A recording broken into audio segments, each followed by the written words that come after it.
എടേ എടി ഞാൻ ഇൻസ്റ്റാഗ്രാമില് ഒരു 100 ഗ്രാം റീൽ ഇട്ടിട്ടുണ്ട്. അല്ല 100ാമത്തെ റീൽ ഇട്ടിട്ടുണ്ട്.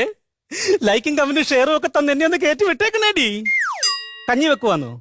എടുത്ത് കളഞ്ഞിട്ട് എന്റെ റീല് കാണടി. ചേട്ടൻ അങ്ങനെ ഇവിടെ ഉണ്ട്.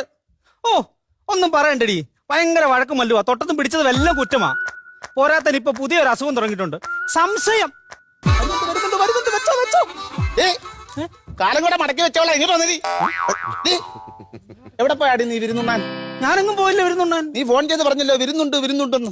അയ്യോ നിങ്ങൾ ഇങ്ങോട്ട് വരുന്നുണ്ടെന്നാ പറഞ്ഞേ. അയ്യോ അപ്പൊ ഞാനിങ്ങോട്ട് വരുന്നതാണ് നിന്റെ പ്രശ്നം. ഇല്ലോടി അതാണ് ഞാൻ ജോലിക്ക് പോകുമ്പോ തലേണ അത്രയും വലുപ്പമുള്ള പൊതിച്ചോറത്തിനാണ് എനിക്ക് കെട്ടിത്തരുന്നേ. അയ്യോ നിങ്ങൾ വയറ് നിറച്ച് കഴിക്കട്ടെന്ന് വിചാരിച്ചല്ലോ മനുഷ്യ വലിയ തരുന്നേ. നിന്റെ അടവ് നിന്റെ കയ്യിലിരുന്നാ മതി. ഉച്ചയ്ക്ക് ഞാൻ ചോറ് കഴിക്കുമ്പോൾ അധികം വരും. അത് ഞാൻ വൈകിട്ട് കഴിച്ചിട്ട് അവിടെ കിടന്ന് ഉറങ്ങാനല്ലോടി. അപ്പൊ നിന്റെ റീൽ അങ്ങ് നടക്കുമല്ലോ. നിനക്ക് വേണ്ടി ഏതോ തമിഴിന് എഴുതി തന്ന പാട്ട്.